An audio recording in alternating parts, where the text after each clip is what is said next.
If we could call roll. All right, Commissioner Conklin. I don't think he's on with us yet. Commissioner Thayer? Here. Commissioner Behrens? Present. Commissioner Kashelhofer? Present. Commissioner Thorne?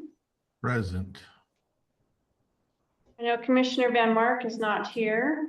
Trent Carroll for Superintendent Dagenfelder Present. and Chairman Tarter. Present. I have a quorum, sir. Okay, thank you very much. Thanks everybody for being on today. We don't have a whole lot to cover, but what we're covering, I think, of importance.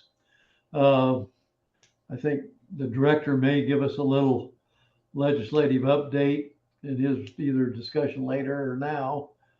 But other than that, I think I'll turn it over to the director and to make his remarks. Okay, thank you, Mr. Chairman. It's certainly good to see everybody back, I guess. Been a little bit since we had our last meeting. Shelby will give a little bit of an update on the status of some meetings coming up in the future. When she talks a little bit, and I are going to tag team the legislative update. I'll try and provide pretty much a high level discussion on things, and then I'm going to let Shelby go into a little more detail. Certainly, if commission has any questions, we'll go ahead and try and tag team those with the staff here. Everybody that's kind of sitting in the room with us has been busy with the legislature, either listening to the sessions or providing information or testifying. And so again, I think it'll be a pretty good discussion for that section of the meeting. Again, I just want to thank everybody and the commissioners for tagging in on this and giving listen to the update and kind of what's going on. So that's everything I have, Mr. Chairman. Okay, the next item we would have then is approval of the agenda. I would entertain a motion to approve. So moved, Mr. Chairman. I Second. need a second. Second. Is there any discussions or are there any additions or corrections? Any discussion? Any additions or corrections? Sensing you're ready to vote, all those in favor of the approval of the agenda, please say aye. Aye. Any of those opposed, same sign, please. The agenda has been approved. The next item we have on our agenda is the legislative update. Okay, thank you, Mr. Chairman. It's been a pretty busy session for us so far. There's been about 341, I think, House bills out there, 197 Senate bills. We've really been engaged in tracking probably a couple dozen different bills. And so, again, Shelby will go into some of those in a little more detail when I finish, but turn it over to her. But I guess from a pretty high level, the commission's funding requests for the budget are still intact and have moved from the House over to the Senate. It was an interesting discussion with the Joint Appropriations Committee. It started off, or we thought it was going to start off in the budget bill itself, and they created their own bill for both the CapCon for the state and for the school facilities. And so what they did is they pulled that out of the budget, created a bill on the House side. That bill, the House could visited with the Senate in making that change. So the Senate was on board with how they proceeded in this. And so when it originally started out, they cut quite a bit out of the bill itself, about 177 million, I think. And what they did is they had taken out the funding for construction for Campbell High School, their transportation facility, and then the related items like unanticipated, the demolition of the buildings, things like that. Then once it reached out on the floor, they started amending things back in. So by the third reading of the bill, everything that the commission asked for was back in the budget. So it's just exactly like what the commission had proposed to the select committee and to the governor's office in the budget. So everything's sitting as we had hoped it would move forward. The next, I guess, item that we had, or items that we had, was select committee. So for example, the major maintenance bill that we worked on over the summer, that came through on the Senate side, that's moving forward. They did carve out on the budget bill the major maintenance, and so that, because it's a reoccurring, not a one-time funding, is sitting over in the budget bill itself, HB 001. But we're getting the full amount there. They left that in, and that's the $2.8 million roughly in additional major maintenance to make up for the difference through the biennium. So that's there right now. The bill that for those commissioners that attended the Jackson meeting, we talked about some of the issues we had with charter schools. And so those two items there have passed and are moving forward. One of those is a change in the language to give better definition. So those folks that are contemplating or in the charter school business right now have a better understanding of how we pay for charter schools, what goes into that. We didn't do anything structurally different. We just tried to give more commonality to the language.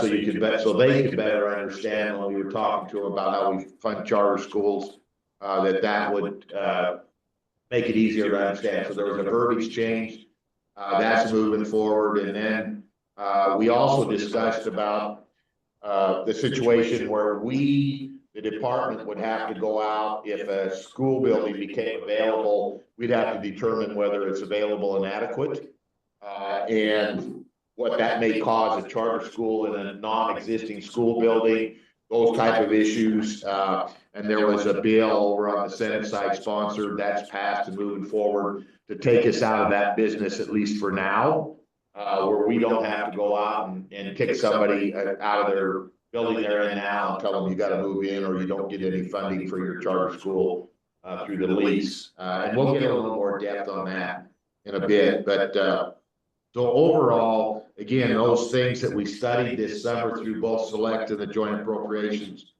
Committee move forward on the Joint Appropriations Committee. There's a House bill that was sponsored by Joint Appropriations Committee that talks about the commonality in language, whether it's for the University of Wyoming community colleges or state buildings or schools. That gives a common language to both major maintenance and routine maintenance. That's where the strategic plan that we asked for an interim study on with the Joint Appropriations Committee, so a statewide strategic plan, and that is in that bill, in that language, and they moved that forward. It got a little bit disjointed on that, and that we had asked for a fiscal impact of $750,000 to help fund that future study for setting up a strategic plan, and that it didn't get re-referred from the committee that passed it out, and so it had made it through third reading, and I was waiting for it to go to Joint Appropriations. Usually it goes over there if you have a funditure request. And it never happened. So I got with some of the members or the bill sponsor for Joint Appropriations Committee and with Joint Appropriations Committee Chair Representative Bear, and said, hey, this didn't show up. And so they said, okay, explain kind of what the situation was there. And they made an amendment to I think it was in the third reading on the budget bill, and put that $750,000 into the budget bill itself to give us the funding to be able to proceed with that section of what's in the bill. So that was good. And again, I think it paid off with everything we testified this summer. I know a lot of the commissioners came and provided conversation with the select committee on that, on these various items. And I think that was helpful because they had a good understanding of what the, you know, the requests were for and why.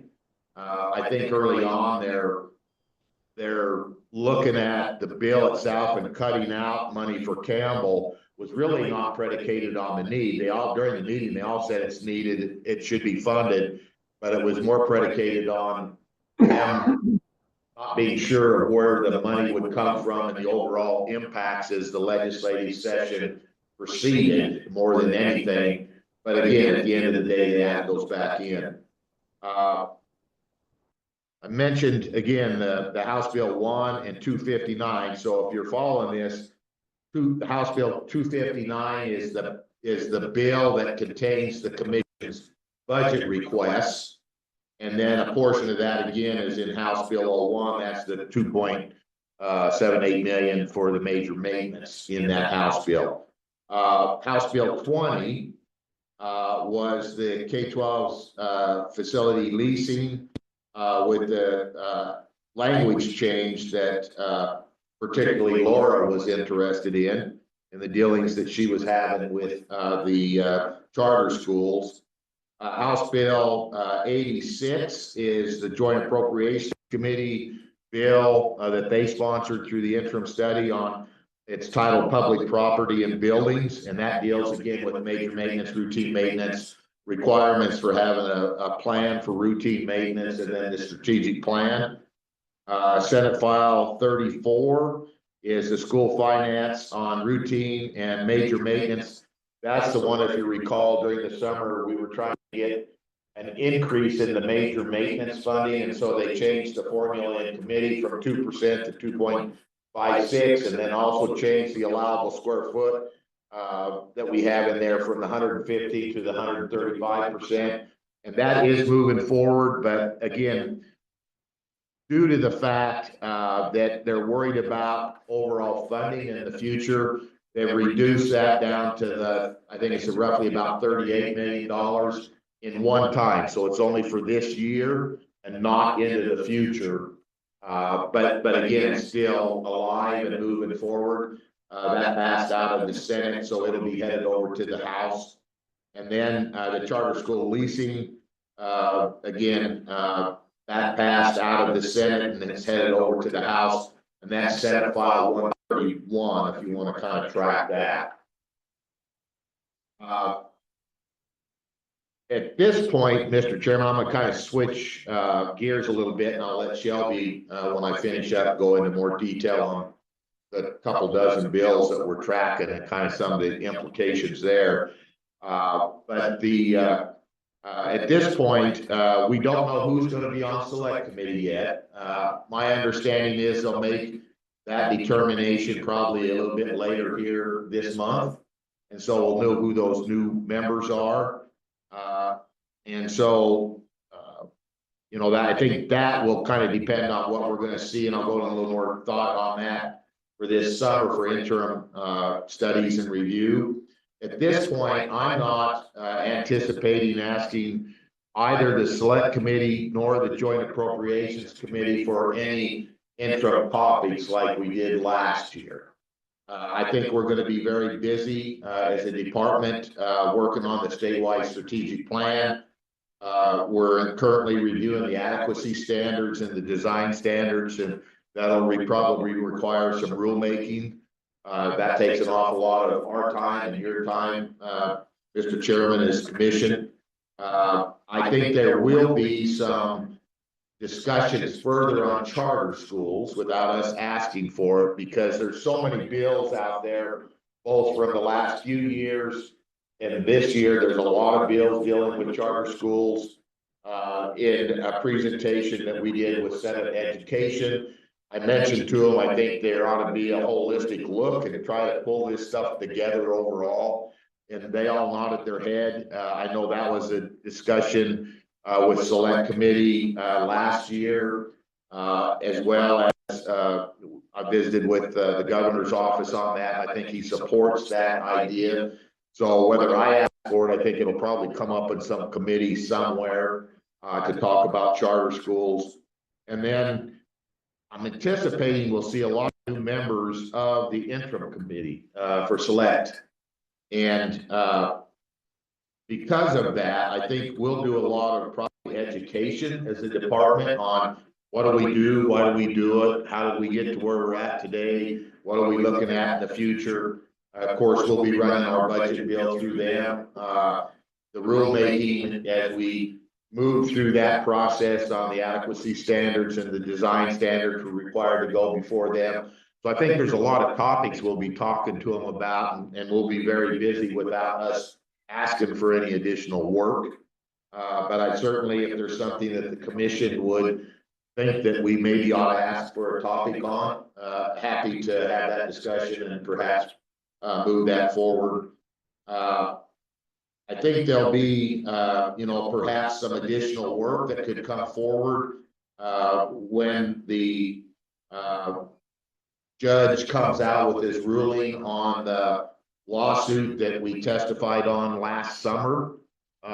My understanding is that's probably going to come up here in the near term, maybe, this month, next month or so.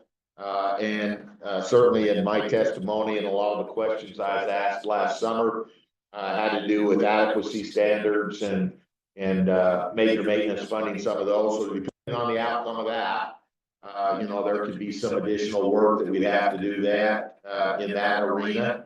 And again, we're just going to be busy. We've got an awful lot of projects coming up to do. We've got additional Mercers to do on top of the things that I mentioned a little bit earlier. So, and then finally, I guess with all the work that's going on and has been going on, I'd like to certainly recognize the staff for their help this session. Shelley and Travis have been listening to it, kind of divvied up. I think Shelley, you have the House and Senate, Yeah. and Travis has the House. So they listen to those discussions all day long. I know we've sent out some YouTube cutouts for you as commission to kind of listen to some of the debate that went on some of the bills and some of the things that would affect us, the department, and you, the commission. So they're the ones kind of handling that for us, and so want to note all the work they're doing. Travis and Shelley are also tracking the bills and all the amendments. And like the last couple of weeks, we had days where we were having 7 or 8 or 9 amendments to some of our stuff and trying to track those. And of course, then there might be other amendments on top of those amendments, and they're doing a lot of that work so we can concentrate on what we need to get done down there if we have to go testify or run down to the House and Senate or answer questions from legislators. And we're getting a lot of requests throughout a day on things that impact certain bills.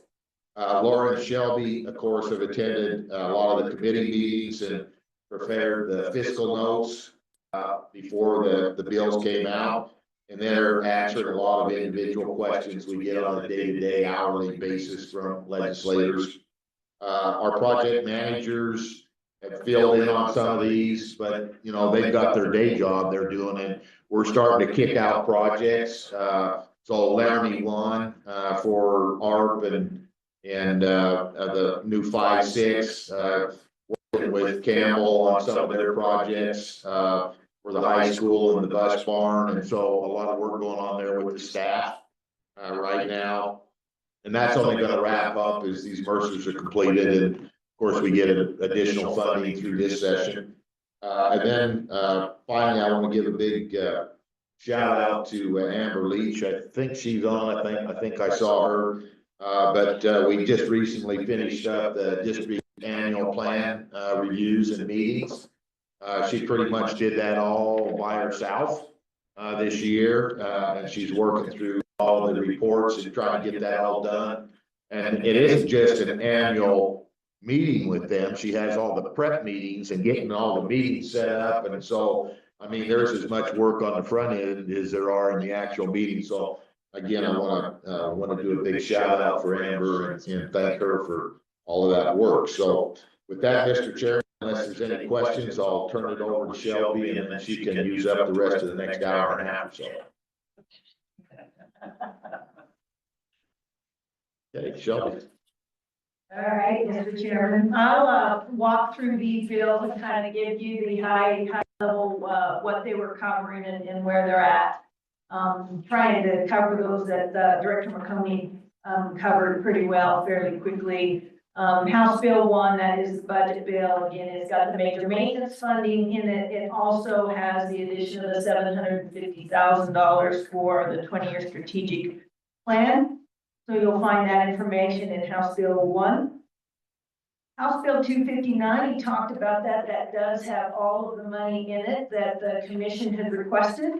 I might just make one note that the construction money of $158.1 million and the demolition of the $7.2 million are in one bucket. So you just see one bucket there for $165.3 million. That's for construction and demolition. Components unanticipated and the inflationary wording for up to $13.4 million to just go ahead and not revert but remain for our use are also separately. And that has passed out of the House and over on the Senate side. House Bill 8 was a bill that was out there to look at adjusting ADM from full-time being at 80% down to 75%. That did not even make it through introduction, so it has failed. House Bill 20, Director McConey mentioned this. This is where we got the clarifying language to say that on the lease, we pay the lesser of the allowable square footage or the actual lease amount. And that has passed out of the House and on its way to the Senate. House Bill 21 was actually a select committee bill that they put together, and it was to try to increase funding for routine maintenance for the districts, and it failed in committee. House Bill 31 is a school safety and security bill. It is passed out of the House into the Senate. This particular bill requires that the state fire marshal provide a list to all the superintendents by July 1st of 2025 on systems that are available that can keep an intruder in a school from coming into a classroom, and yet it doesn't violate fire accessibility and electrical codes so that first responders can still get in. And if those in the room need to get out of the room in an emergency, they can still egress that room. There's a lot of conflict between a lot of those systems and pieces of equipment that you can put in place that would certainly make people in the room safer. But if there's some sort of other issue such as fire or gas or those types of things, the kids may not be able to get out of the rooms quickly and easily, and first responders can't get in. So that's what this particular bill does, and it allows the state fire marshal to update it annually as he sees fit, he or she. That's House Bill 31. It's on its way to the Senate. House Bill 86 is the public property and building amendments. It is passed out of the House into the Senate. Director McConey talked about this when we were able to get work with the sponsor and get a few amendments in there. Items such as it said, we could look at component projects for failed components. Really, that's probably too late. They're probably coming to you for emergency money if that system has already failed. So we switched that to poor. There was also a requirement in there that they could take their money down to 50% of whatever their balance is, but no lower. And if it was above 50, they wouldn't be entitled to a component project. We asked for that to be removed because in a big district, they may have millions of dollars sitting in that and can easily cover, well, I shouldn't say easily, more easily cover a roof or a large component than say a district that gets $250,000 or $300,000 a year, and they really need to save and to spend theirs down to 50% could make them, it could limit their ability to respond to any kind of need because they just don't carry the balances, but still have large schools to take care of. And so we got that wording removed. It requires, it puts the consistency in the terminology and definitions, as the director mentioned. It requires a routine of major maintenance plans along with tracking and record keeping. And this one is where the $750,000 for strategic plan, that the strategic plans here, money's up in House Bill 01. House Bill 94. This is a bill that actually, there was a moratorium on charter schools where there couldn't be any more new charter schools coming in until after 27. This actually removes that limitation. It has passed the House and is moved over to the Senate. The Senate did introduce it, and it has been referred to the Senate Education Committee. So we haven't seen that one testified on yet in the Senate side, but it is moving along to remove that moratorium. House Bill 95 was a school generational account. It was set up basically to put a certain amount of money in every year. Could it be touched for 22 years? And the hope was that they could build a fund there that would then be available for CAPCON funds and those types of things. And it would just build over time to help build a long-term funding account for schools. And that failed to report out of committee. House Bill 142 was actually the Select Committee's capital construction bill for our budget. And because House Bill 259 is moving along with all that in it, this bill has failed and was never considered for introduction. House Bill 172 is to repeal the gun-free zones in certain areas, including schools. It has passed out of the House and moved over to the Senate. And House Joint Resolution number 3 is a support for rural schools. This is looking at rural school facilities that have 3 or fewer classrooms. So a lot of those small rural schools that we work with all the time. It has passed out of the House and is headed on to the Senate. With that, I'm going to move to the Senate files. Senate File 21 was a ban on cell phone usage in schools. It failed the committee of the whole.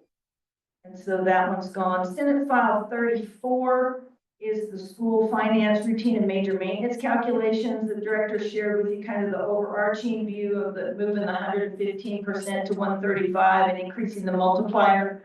The only thing I would add to this one is it did have a caveat in it that would have used the same formula to increase the routine maintenance for the schools at $5.5 million, and that was amended out of the bill. So that's no longer there.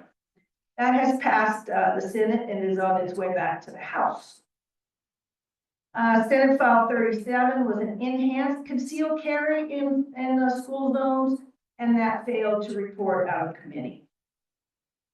Senate File 37 is a charter school funding amendments.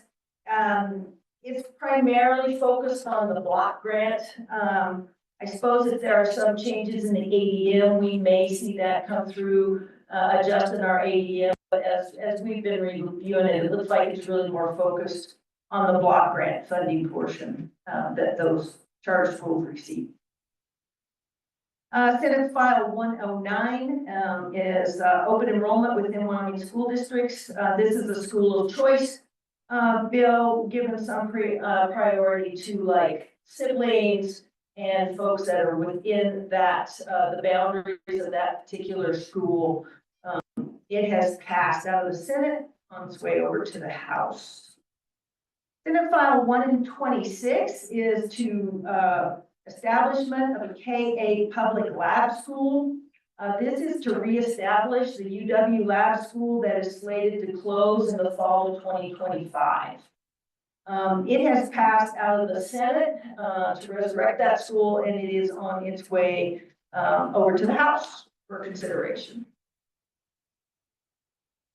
Senate File 131, again, this comes back to charter schools. This was a request that we had made, and it removes the requirement. We will pay charter school lease even if it is determined there's adequate and available space within a district building, we would still pay those fees due to some of the complications that we were running in with. So we requested this wording change. It is passed out of the Senate. It was introduced into the House and it was sent to Education Committee. Senate File 137 is School Finance Cash Reserve. This is a block grant funding bill, so we haven't been watching it on its way to the House. Senate File 156, expenditure of state funds on K-12 public schools. This one is certainly causing a lot of interest and a lot of questions. This particular bill removes the 10% set aside for major maintenance funds to be used on enhancements. So it removes the district's ability to do that and use those 10% funds. It also removes the use of foundation funds that they generate in the block grant to be used on enhancements. It has passed the committee of the whole on the 10th yesterday. So we're watching that one and certainly getting lots of comments on that. I mean, those districts have got a lot of enhancements out there and they depend on those funds to help them. So we're watching that one pretty close to see how that goes. Senate Joint Resolution School Capital Construction Constitutional Amendment. This was actually going to go backwards and put the funding for new schools back into the hands of the locals using bonds or whatever methods they would like to use to generate funding to build new schools. It created an equalization account within the state. That was based on ensuring the required district's mill levy does not exceed what the mill levy would be if the district had an assessed valuation equal to the state average per person assessed valuation. So if they're below that, using the federal census, then this equalization fund would kick in to help them so that they can generate the money they need to. Options that they looked at was a statewide mill levy. The legislature was going to determine if those facilities were really needed for education. If they were not, then they wouldn't be eligible for the use of the equalization funds. And then the legislature could appropriate funds to relieve hardship. This was moving pretty good and then failed on the third reading in the Senate last week. So that joint resolution in the end did fail. Those are the bills that we've been watching pretty close. I take any questions you have on the bills, or if there's anybody here wants to make further comments, and then I would like to talk a little bit about our future meetings. That was a lot of information pretty fast.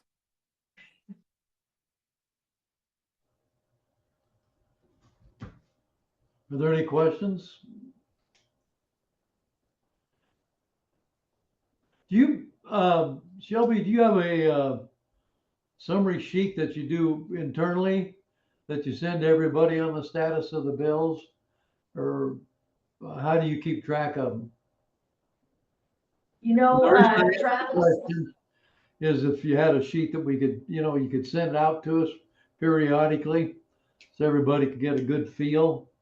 Because you obviously had a beautiful summary, if say. You bet.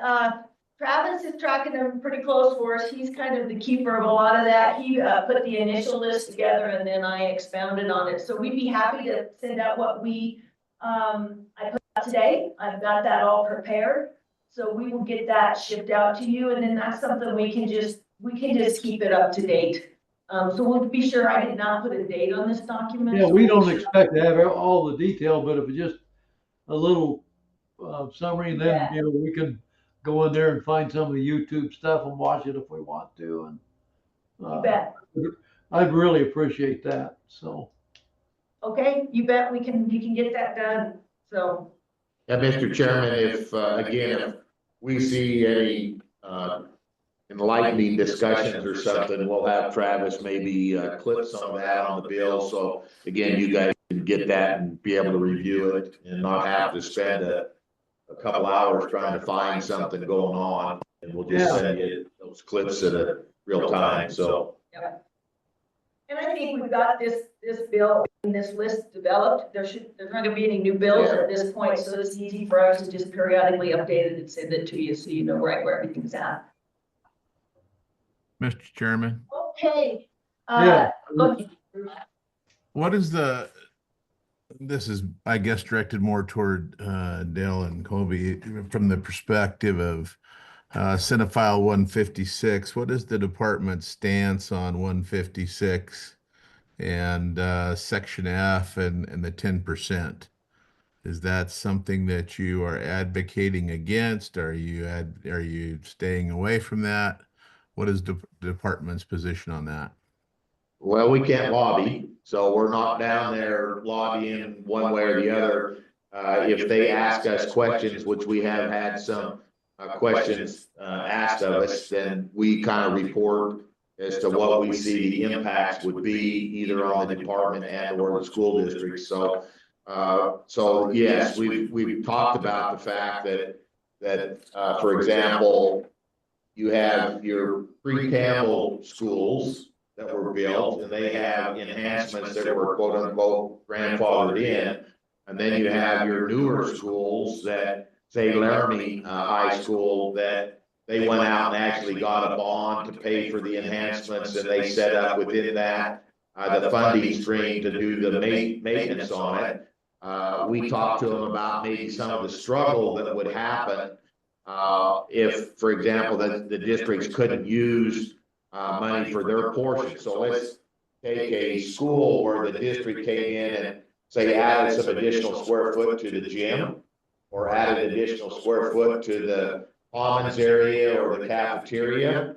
And so maybe let's throw a number out that's 90-10 within the square footage calculator that we would allow.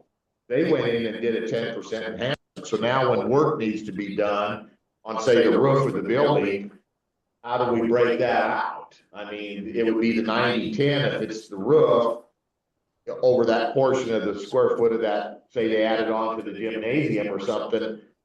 Can they pay for that, or how do they pay that? And again, coming back, there's a difference then between allowable square footage in the pre-Campbell buildings under what we term an enhancement, but it's within, say, the overall square footage. How do they use those funds? So it will complicate things. It will. We also said that it would complicate things for us moving forward if there's in one of the so in the 2.6 million or 2.89 million in major maintenance, and in the $38 million in major maintenance, they had language in both of those that those funds could not be used for enhancements also. So from a standpoint of us tracking all that, how do we set that up? Because we have our current pot of money, we have our current 10%.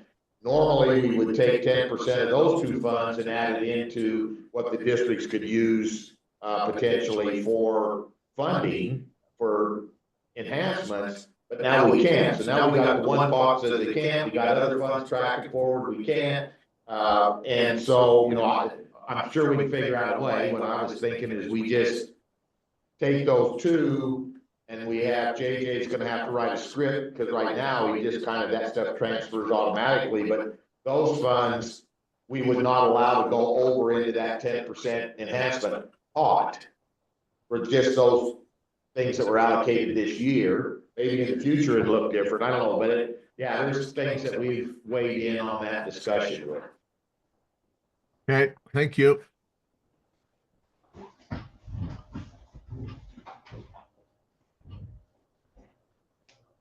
So is Any that other the questions? end of your report, Dell and Shelby? No, we haven't put any script together necessarily like that. That's just, you know, we get up and testify, or we're asked from an individual legislator, and we're just responding back kind of from the hip in a lot of cases. That was a question that came in yesterday, and we just sat down as a group and responded back pretty quick, so. Yeah. Okay.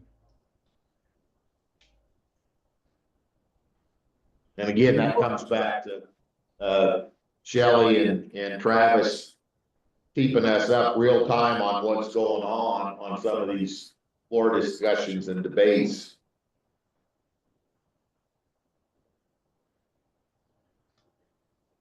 Okay, if there's nothing else, I wanted to just briefly touch on, our meetings coming up.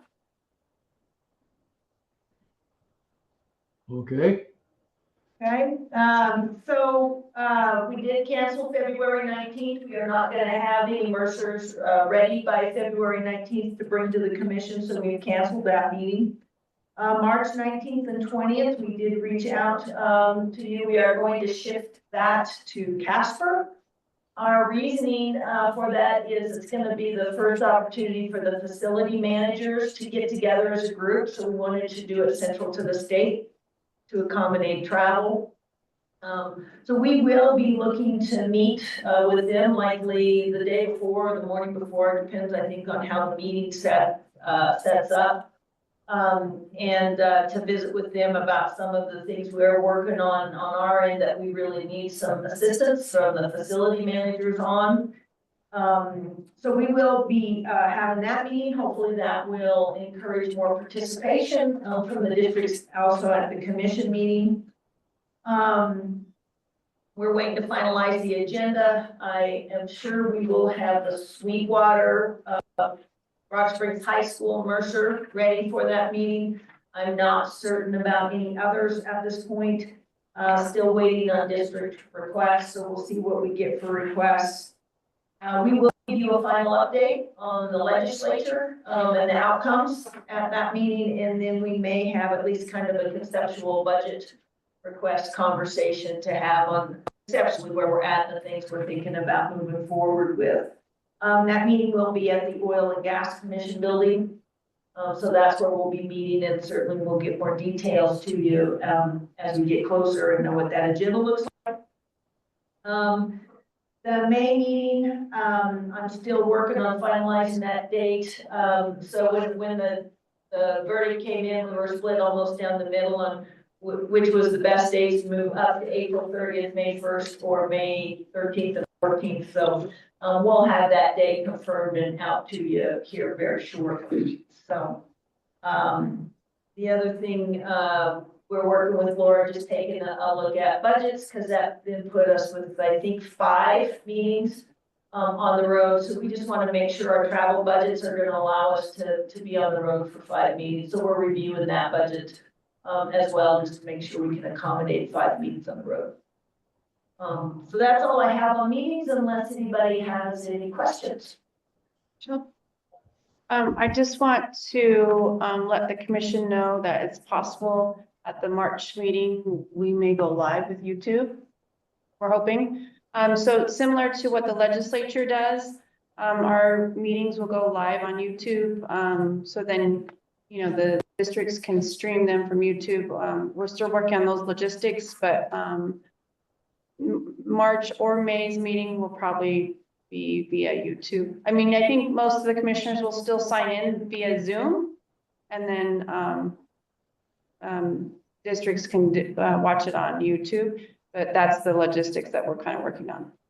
And the district still will be able to join by Zoom if they do want to make any sort of public comment. Because these are public meetings, we still have to keep the Zooms open for the public. It's just for ease of watching, so other folks can watch it without having to sign.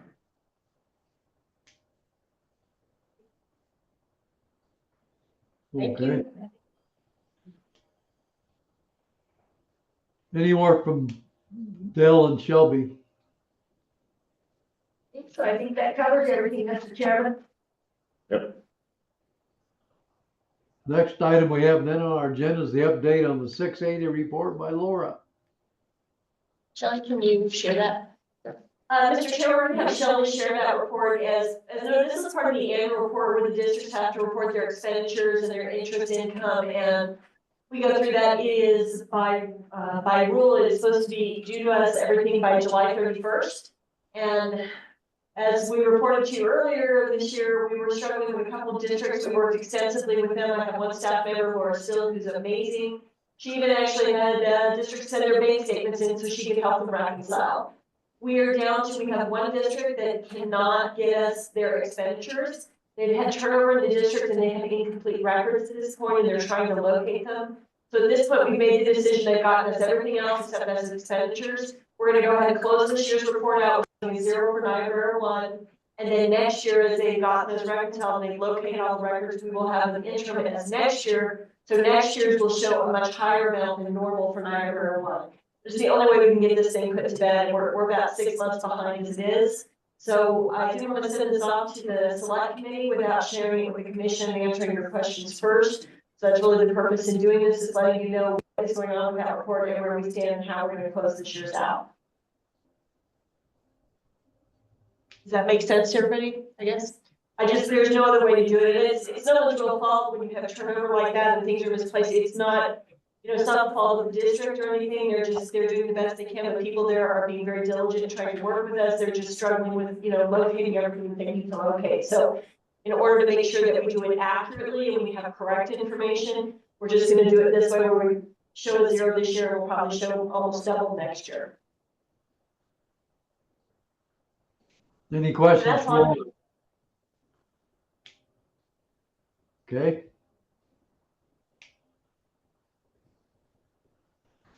We'll move on to action items now. And the first action item is to approve the minutes of the previous meeting, which was December 10th, 2024. I would entertain a motion.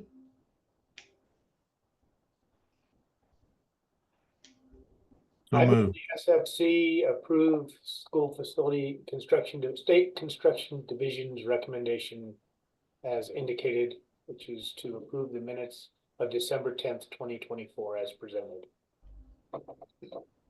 Second. Do I have a second? Second. It's been moved and seconded. Are there any additions or corrections? Are there any additions or corrections? Since you're ready to vote, all those in favor of approving the December 10th, 2024 minutes, please say aye. Aye. Aye. Aye. Any opposed, same sign. So moved. The next item we have is tab 2, the funding transfer transactions and financial reports. Laura Anderson. Thank you, Mr. Chairman. We'll just start going through as we usually do with the balances for all of the various accounts the commission has access to. We'll start with the unanticipated accounts. The first one is for the 17-18. That balance is just under $1.2 million, as you can see. In 21-22, it's $1 million even. 23-24, it's just under $2.4 million. And for 25-26, we have now a balance of $10,402,636 after commission action in September.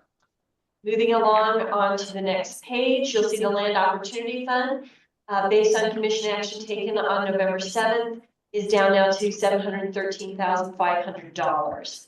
The emergency fund stands at just over $4 million, and the planning fund is about $3.5 million. The inflationary fund, this is a table that needs to be updated and corrected, and so my apologies if it's not correct for this one. But if you are a math person and you add that up, you'll notice that the 20 minus the 6 minus the 5 minus the 30,000 does not equal 13,900. So just to explain to you what happened there, we have the original appropriation and then we allocate the projects. That's what we consider the budgeted projects. When we identify a project that we think is going to need inflationary funds, we identify the project and we identify an amount, and that amount gets budgeted to those projects. So if you take the original appropriation. We lost you. Oh, sorry. If you take the original appropriation, which is the 20 million, pardon me, and you subtract out the budgeted amount, which is the 6.9 million, That's where you get the uncommitted balance of the 13.9. What that means is we have $13,396,014 that we have not committed to any project. The encumbered and the expense amounts that are showing there shouldn't really be there, because those encumbered and expense means they're part of what we've already allocated. They are a portion of the 6.9, where we've either encumbered something, which means that we have a signed contract and we know that we're gonna have a dollar amount for that. Or we've actually gotten the bill and paid the bill, which is the expense amount, that 30,000. So the encumbered and the expense really shouldn't be showing on here. The uncommitted balance that the commission still has access to, that we haven't made any commitments towards, is the 13,396,014. And I'll correct that on next month's balance sheet so that it shows more correctly. A little easier to read. Does that make sense, or did I lose somebody on that?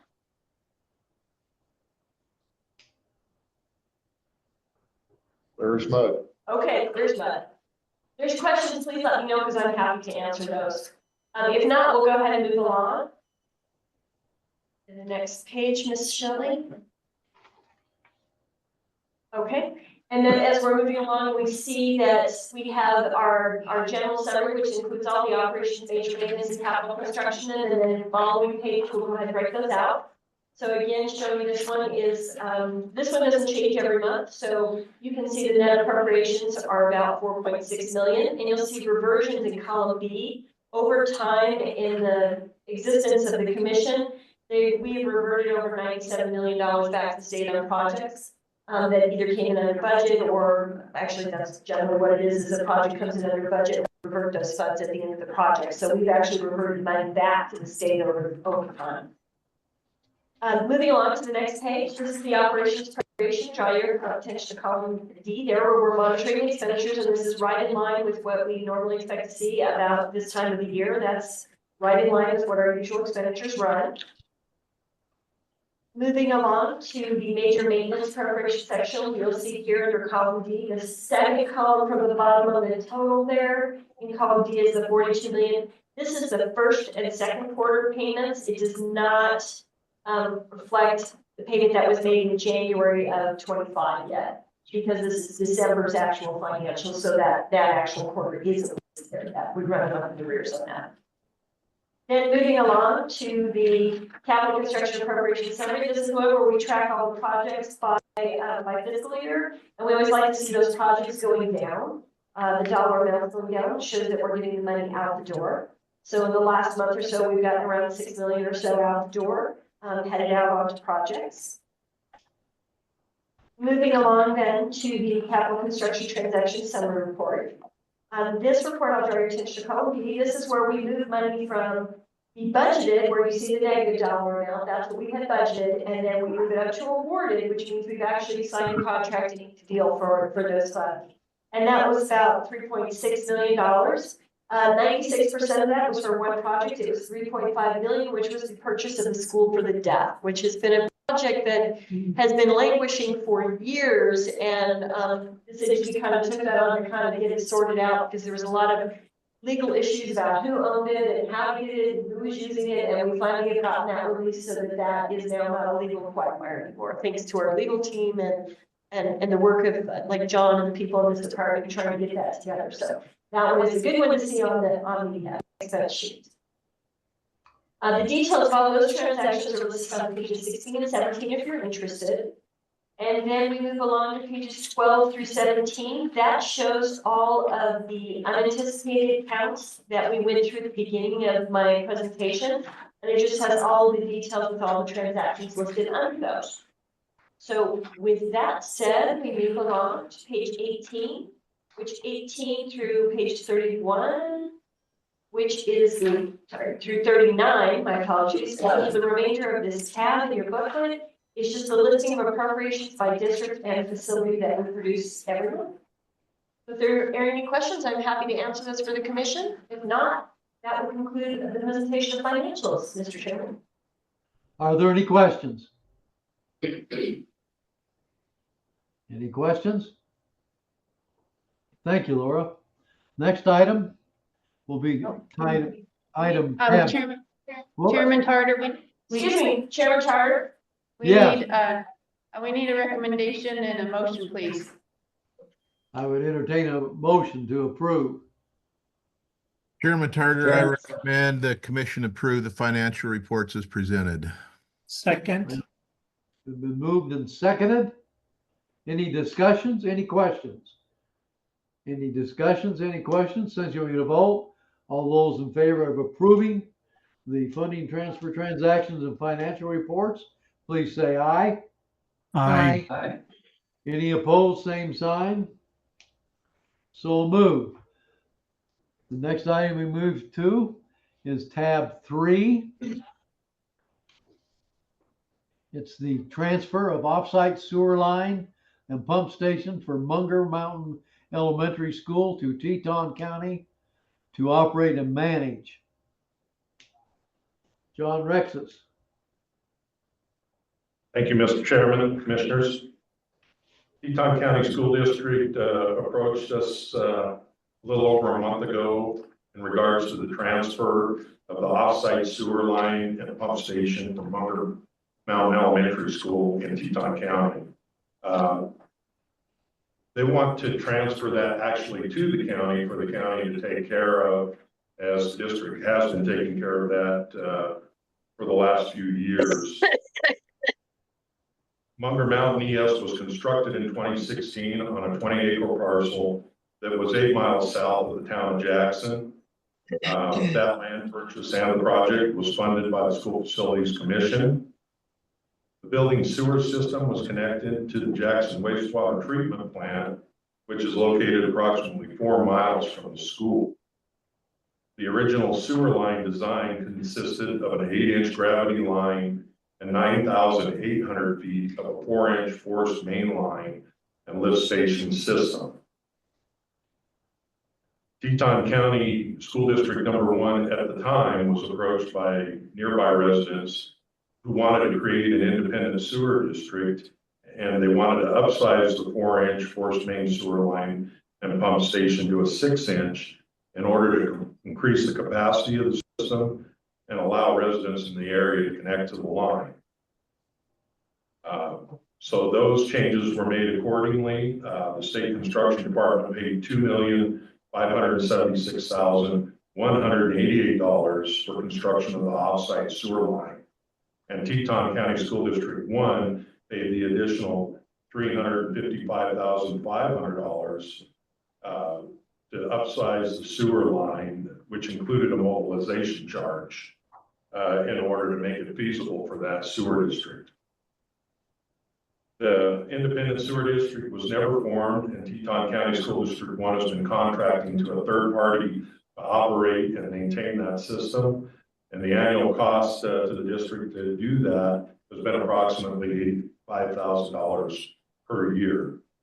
Teton County School District 1 is working with the Teton County Public Works Department and engineers to negotiate the terms of the ownership transfer. The action item for today is to approve and review and approve the transfer of the offsite sewer line and pump station from Munger Mountain Elementary School in Teton County to Teton County to operate and manage. I've included all the statutory references, which are primarily for disposition of property, but we think this is probably the most appropriate, seeing as how it is a district asset. The potential results are that with the SFC's approval of the transfer, Teton County School District number 1 will no longer be responsible for the maintenance and operation of the sewer line. If the School Facilities Commission declines to approve this transfer, the district will have to continue to maintain and operate the sewer line with their routine and major maintenance funds. The State Construction Department recommendation is as follows.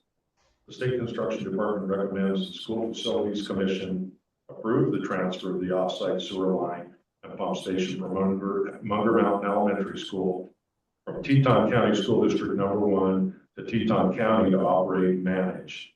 Any costs and revenues incurred by the disposition of the sewer shall be accounted for in the district's school facility plan and considered for any building or facility remedy within the district. With that being said, I'll open up for any questions. John, is the Munger Mountain location where they're going to build additional teacherages as well? I'm sorry, could you say that one more time? Yes, the Munger Mountain location. Is that the location that Teton County School District anticipates building teacherages for staff members? I'm not aware of that. I suppose it could be a possibility, but that's never been included in any discussions we've had. Thank you. Okay, I would entertain a motion before we have any more discussion. Mr. Chairman, I move that the commission approve SCD's recommendation as indicated. I need a second. Second. It's been moved and seconded. Discussion now. Commissioner, Mr. Chairman, this is, I'm going to recuse myself from this. I'm currently working for Teton County under contract on a number of other projects. So just to avoid any possible conflict of interest, I'm going to recuse myself. Okay, thank you very much, Tom. Any further questions? Any further questions? Any further discussion? Sensing you're ready to vote on in approving the school facility department's, the state school, anyway, recommendation, please say aye. Aye. Are there any opposed? Same sign. So moved. The next item we have is item 4, Converse County School District number 2, disposition of 1 rural school building and 1 teacher each. John Rexis. Thank you, Mr. Chairman.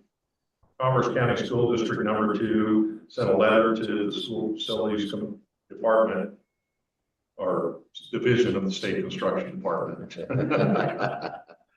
on January 7th of 2025, disclosing their intent to close and sell the Box Elder Elementary School and teacherage. The lease agreement for this site states that the leasee shall remove all buildings currently located on the property, cap the well, and reclaim the site to its original condition. The modular classroom that's on this site was purchased in 2007 and has a projected facility condition index score of 25.6, which escalates to a 0.35 by next year. The teacherage was established in 1978 and was not assessed in the most current facility assessment. The lessor would like to purchase the school building and teacherage, negating the requirement for the district to return the property to its original state, therefore saving Commerce County School District 2 and the state construction department these costs. It's been 4 years since the school and teacherage have been used, therefore the disposition of the 2 buildings will not impact capacity within the district. The action item today is to review and approve the disposal of Box Elder Elementary School modular, rural school, and teacherage. I've included the statutory references. The potential result is that with the School Facility Commission's approval, Commerce County School District 2 will convey ownership of these 2 buildings to the landowner. If the School Facility Commission declines to approve the transfer of ownership for these buildings, Commerce County School District 2 will continue to pay the lease until funds are allocated for removal of the buildings and remediation of the site. The State Construction Department recommendation is as follows. State Construction Department recommends the School Facility Commission approve the Commerce County School District number 2's request to dispose of Box Elder Elementary School and teacherage as being in the best financial interest of the state and public, with the understanding that any costs and revenues incurred by the disposition of the building shall be accounted for in the district's facility plan and considered in any building or facility remedy for that district. Any questions, Mr. Chairman? I'd entertain a motion, then we can have discussion. Mr. Chairman, I move the commission approve the state construction department's recommendation as indicated. Thank you, Bruce. I need a second. Second. Second by Joni. Discussion. Discussion. Discussion. Sensing you're ready to vote, all those in favor of approving the motion, please say aye. Aye. Aye. Any of those opposed, please same sign. The motion is approved.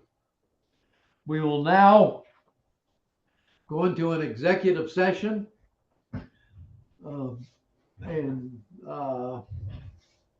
I'd entertain a motion that we go into executive session.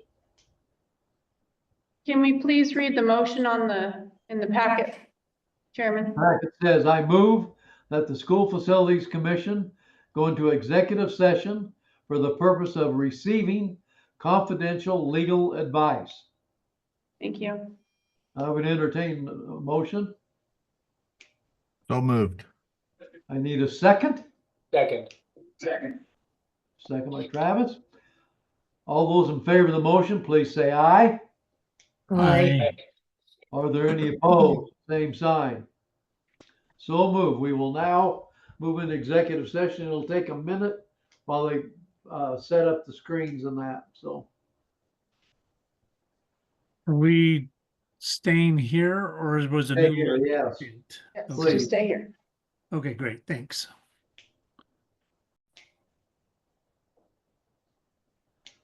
Okay, go ahead, Chairman. we're now back out of executive session. We will now have, are there any public comments? Are there any public comments? Any public comments? Seeing none, I would entertain a motion for adjournment. So moved. I need a second. Second. It's been moved and seconded. All those in favor of adjourning, please say aye. Aye. Aye. Aye. Any opposed, same sign. We are adjourned.